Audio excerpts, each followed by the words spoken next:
अहो, शेतकरी माझे मायबाप, अहो त्यांच्या अंगात कोपरी नाही बसवायची. त्यांच्या कोपरीला पाठीवर थिगळ आहे पाठीमागून. ते घामानं वल्ल चिप होतं. हां, आणि उन्हामध्ये तो शेतकरी उन्हामध्ये कांदे कापितो. हां, अहो त्याची वय नसताना पार तो डिव होऊ राहिला. त्याची काम करायची वय नाही आहे. हां, त्याला कांदे कापावं लागू राहिले का मग नाईलाजी. ₹100 जर कांदे ₹100 जर कांद्याला भाव येऊ राहिला तर त्यांना मजूर लावायचे कसे आणि त्यांना पैसे द्यायचे किती आणि त्याला ठेवायचे किती, त्याच्यामध्ये घर चालवायचं कसं, हां, पोराचं शिक्षण करायचं कसं, पुरीचं किंवा पोराचं लग्न आलं ते करायचं कसं. हां, अहो ज्या वयामध्ये त्यांच्या आईबापांना बसून खायचे दिवस आहे त्या वयामध्ये त्यांना या एवढ्या कडक धडक उन्हामध्ये त्याला फाटक्या कोपऱ्यावर कांदे कापावं लागू राहिले. नाईलाज आहे त्याला. त्याला बैल चारायला घेऊन जावं लागतं, त्याला आऊत हाकावं लागू राहिलं. हां, मग त्यांच्या बापाला जर म्हातारपणामध्ये जर एक काम करावं लागू राहिलं.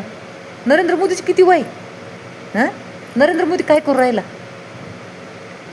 अहो नरेंद्र मोदीला कळायला पाहिजे.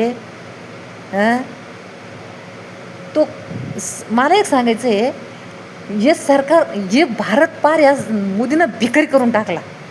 कर्ज करून ठेवलं या भारतावर. इतकं कर्ज केलं, पार भिकारी करून टाकला हा देश.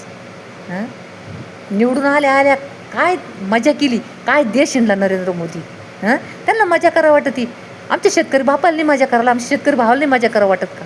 हां, त्यांना वाटतं फक्त रात्री मकाला पाणी भरलं पाहिजे, पार एवढा कडक उन्हामध्ये ती मका निंदली पाहिजे, ढोराला मका कापून आणली पाहिजे. हां, पहाटे उठून त्यांच्या शेण काढलं पाहिजे. हां, वरून पाऊस चालवतो तरी खालून गाईला चारा घातलाच पाहिजे. हां, त्याला कळा ना विदेशी डवरे मारायचे.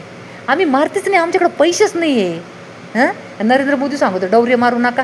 कोणाला सांगतो. हां, कोणाला सांगतो डवरे मारायचे.